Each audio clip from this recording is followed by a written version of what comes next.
Hi, welcome to this episode of Founder's Journey. Today I have Nikhil Kansal. Did I say your name correctly? Yeah, close enough. It's console.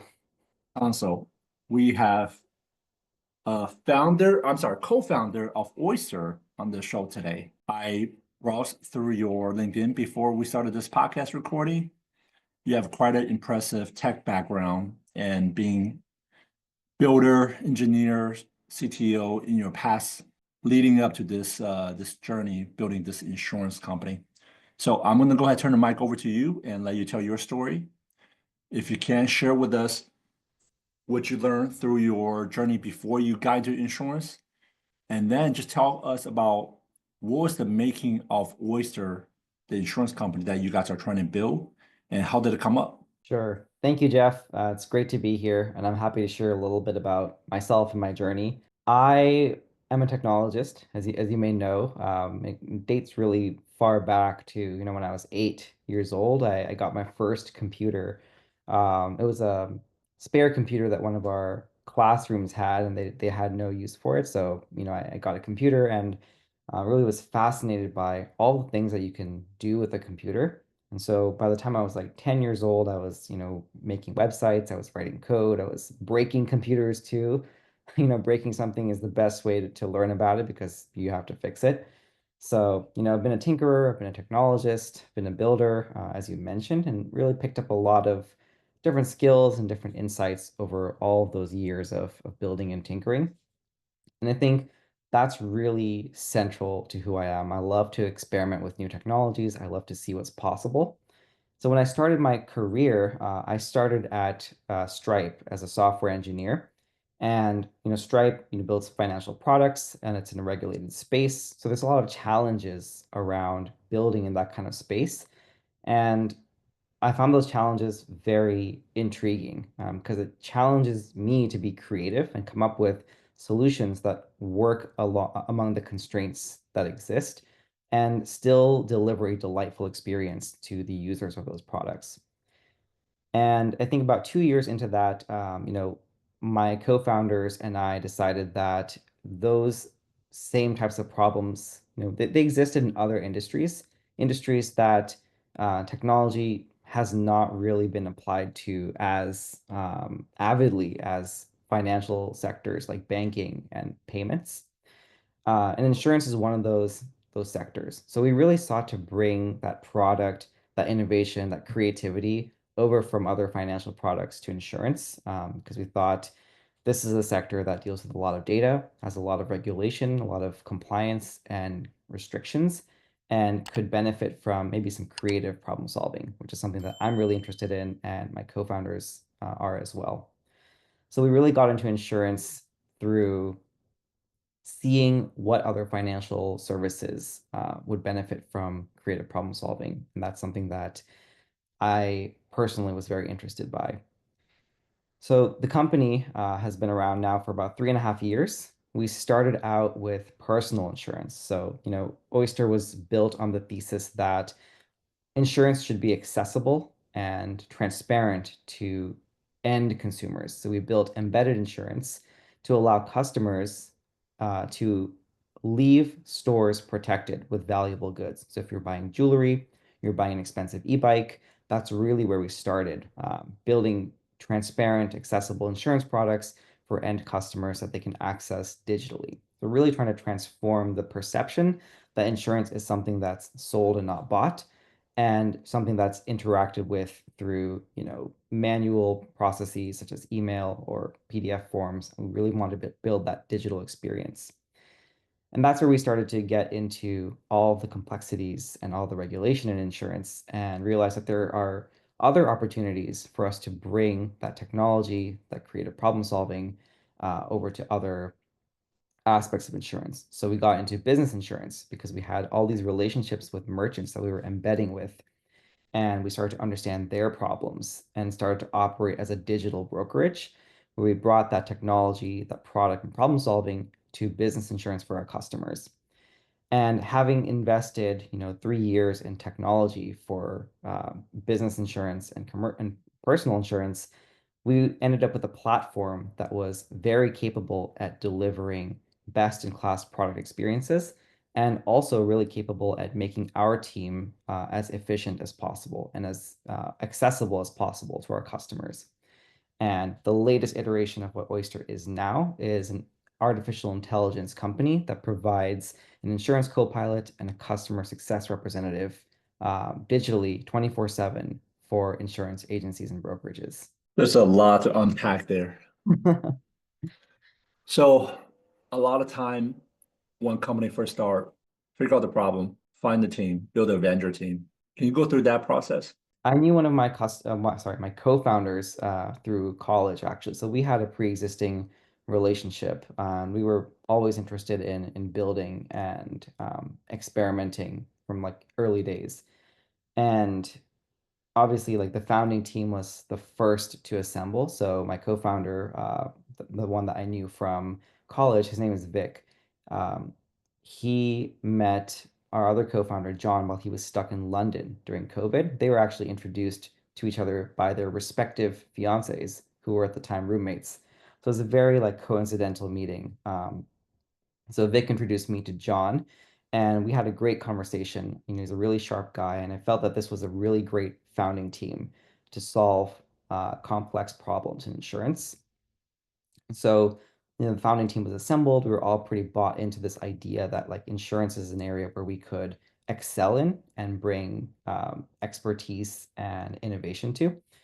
And you know, the step from there was, okay, like we have this idea, we want to make personal insurance better, we've got a team, let's go out and find some customers. So there was a big chunk of time where we were iterating, talking to potential merchants who are our target partners for distributing embedded insurance.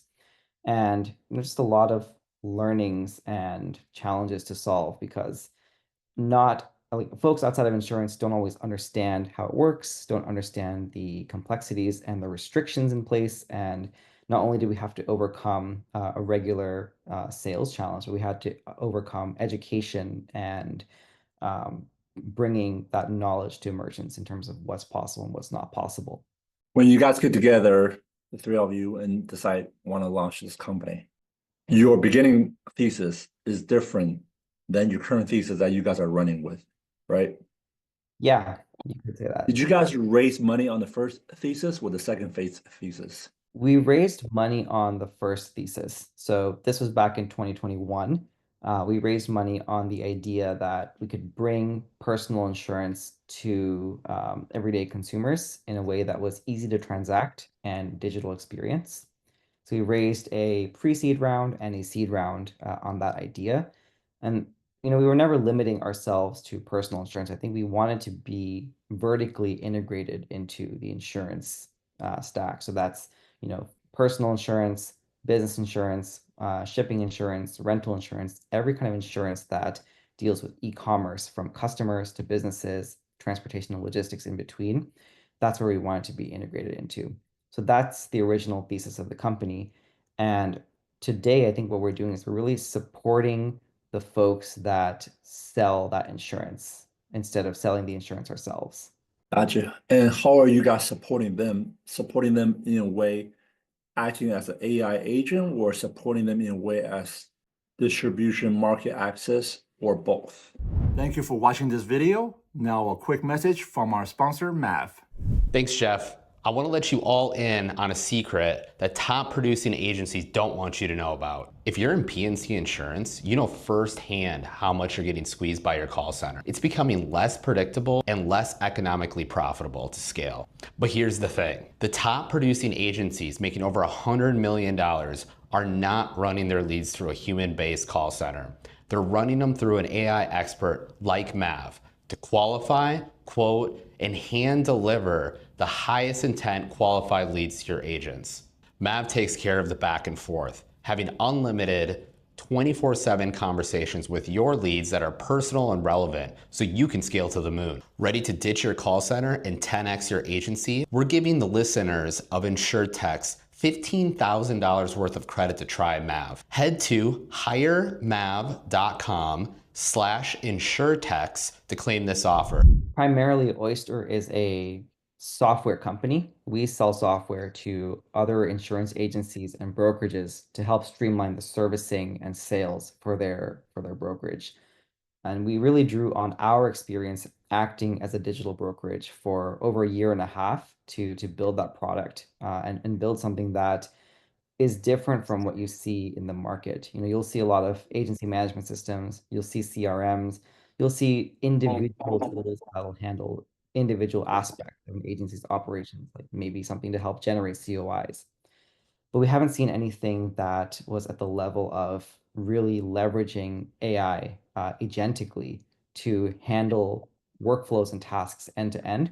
And that's something that we had built internally to support our team because we come from a technology background. And once we had seen the potential and success of that at our brokerage, we really sought to kind of platformize that and build it into a product that other agencies and brokerages could benefit from as well. That's pretty cool. I'm thinking through this, like there's definitely a need for this in the ecosystem. Yeah. And you guys, I'm assuming you guys do white label working with other software companies as well.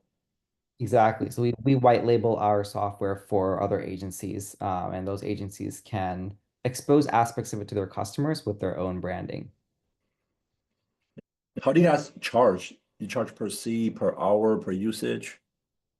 Yeah, we primarily charge by the size of your agency. So depending on the number of accounts and policyholders that you have, as well as how often or how frequently you use the product, it's really outcome and usage and volume based rather than seat based.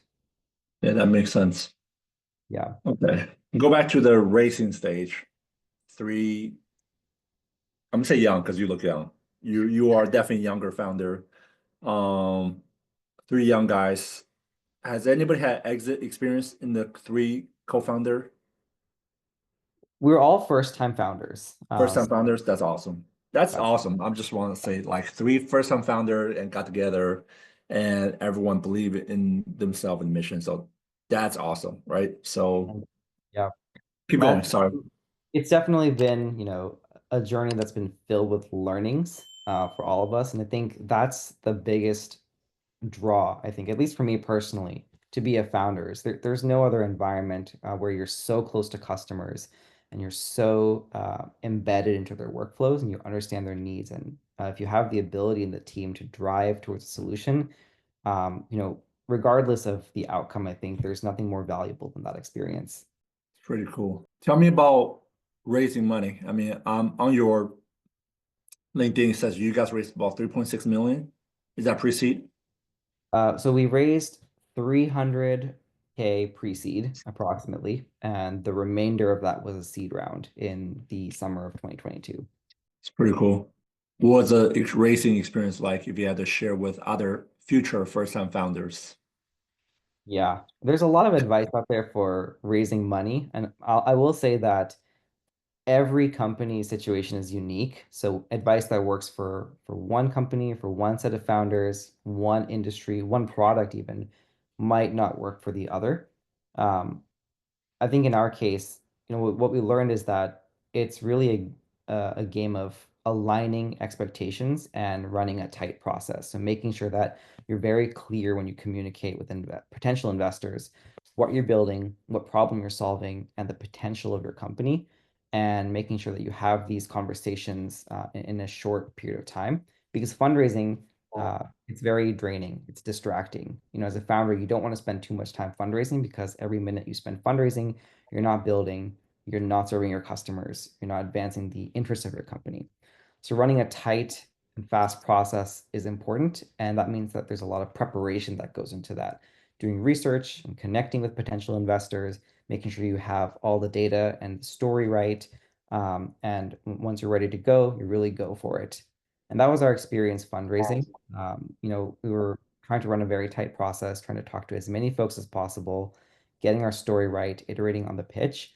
And every fundraiser, everyone will tell you that it doesn't seem like it's going to work until it does. So perseverance is really important. Talking to a lot of folks is really important.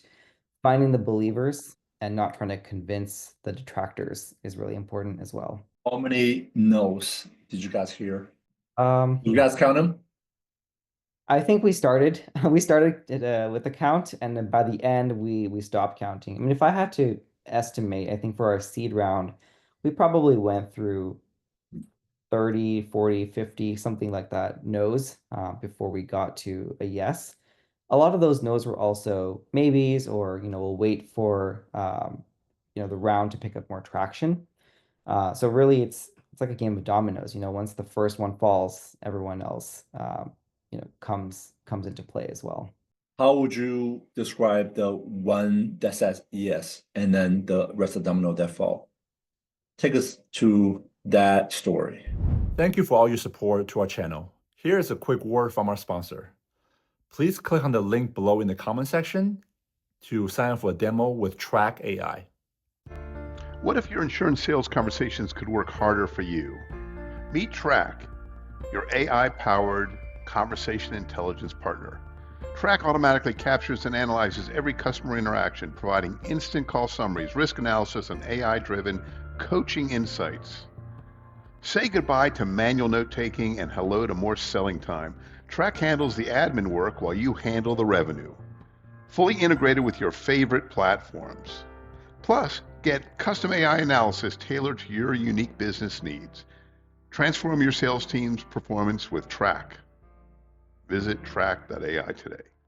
Click the link in the description below to schedule a demo with Track today.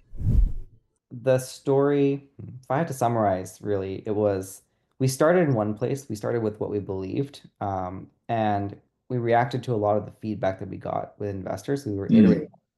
That's great. Like a lot of people who never went through the process, raising money, all the no's you hear is like one of the best reflection of your business. So keep going. Exactly. I think maybe, I mean, you can make the argument to say, like, one no, two no, even five no's. It's a little bit like, okay, maybe they're not the right investor for us. Maybe they haven't understood the business. But after a point, it's like, okay, no, there's something that we need to reflect on. There's something that we need to address. There's some feedback here that is either explicit or implicit that we need to incorporate into the pitch. So over the, 2 or so months that we spent raising our seed round, we spent time basically on a weekly basis reviewing all the feedback that we got from investors, and learning from that and seeing how we could make our story more clear or maybe change our positioning slightly. And at the same time, we were still growing our business. So that like the metrics and how they changed over the course of fundraising was really important to show that we were delivering on what we're talking about with these investors. So combining the story and the feedback with actual insights and results on the business side was really key to get into that first yes. It was a longer process. It was a conversation we had in the earlier days of fundraising that in the later stage of fundraising became a yes, because our story became clear, our positioning became clear, and our metrics became clear as well. So three founders, everyone have their own roles. Your role is building the tech and leading the tech team. Exactly. So we've got three founders. What about the other two? Right. We've got three founders. Vic is the CEO. He's primarily in charge of sales, go to market, really just making sure that everyone's directionally aligned at the company. John is the COO. He's in charge of partnerships, relationships, operating the insurance aspects of our business, making sure that we are executing and upholding our obligations to our customers and our partners. And as you mentioned, I'm more in charge of the research and development, engineering, product, technology, and design, really delivering the experience that our customers expect from us, and also the implementation of the product features and workflows. So we are pretty early with the product that we are selling to insurance agencies. We've been using it internally for quite a long time, so we know the value that it drives, and we've been our own first customer. But we are running a pilot program with a handful of agencies and brokerages, both from the top 100 and from the SMB segment of the market. And our early customers are pretty excited to get their hands on our product and see what's possible. And of course, we're looking for feedback more than anything from our partners, because the product works for us. We want to make sure it works for them as well. So Mhm. we are early. We have a handful of pilot customers. They are early adopters of our software. They're evaluating it for their needs and seeing how we can make the improvements that they need to get it to accomplish their workflows. That's pretty cool. There's so many AI projects and SaaS tools out there for commercial. And I actually think you guys find a pretty interesting niche within a niche to stand out. So yeah, Yeah. this is pretty cool. We definitely picked the servicing angle to go all in on. And I think the key learning for us as a digital brokerage was, we were setting these premium targets for our agents and we were hitting them, we were exceeding them, we were doing really well. But at some point, all of the customers that you acquire, they need service, they need individual attention, they'll need certificates, they'll need endorsements, you'll have to process them for renewals. And there's a lot of service work that goes into running an insurance agency or a brokerage. And we picked that angle because we didn't see a very robust and holistic solution for servicing in the insurance market. There's a lot of tools for sales and assisting agents. But on the servicing side, we felt that technology had advanced to a point where AI can do a lot of it now. And we were pretty early in that space. And we had kind of invested in the workflows for ourselves to make that servicing efficient so that we can continue to hit those premium targets. And that's really the angle that we went with. We were like, nobody else has a mature product for AI-driven servicing. We have successfully deployed it at our own brokerage. We want to make it available to everyone else as well. That's pretty cool. As we watch you guys grow a year from now, co-founder of a company, what's your goal? What's your goal as a company where you guys want to be a year from now? A year from now is, in startup times, it's both very short and very long. I think if I was to say where we hope to be, and we hope to be serving our customers as best as we can, growing quickly and acquiring new customers. We want to be integrated into all the key insurance workflows on the servicing side, and we want to have a very, very compelling offering for brokerages and agencies of all sizes. So what we're focusing on right now is, we're really building, we're getting feedback, we're acquiring customers with hopes that in 1 year we have a very mature and stable product that customers can come to us for, onboard themselves, and start driving immediate value from. Nice. Don't want to make any predictions. How many enrollment? I think it's hard to say. I really don't know. We're at the stage of having a handful of customers right now, and we do have some aggressive growth targets. So hopefully we want to have something in the high 2 to low 3 figures in terms of number of customers in a year. So really trying to grow as aggressively as possible. Well, I wish you guys best of luck. And Nikhil, I'm gonna put your LinkedIn in the post, in the comment section, in the bio, and all of our listeners who tune into this podcast, make sure you go over there and follow his company and follow him and watch the journeys. So I hope this podcast was useful for you guys. And startup is really hard. I've been through many myself, and I wish you guys the best of luck. Thank you, Jeff. Great to be on the podcast today. And if there's any other questions or anything else I can help with, please let me know. All right. Have a good one. Thank you, Jeff.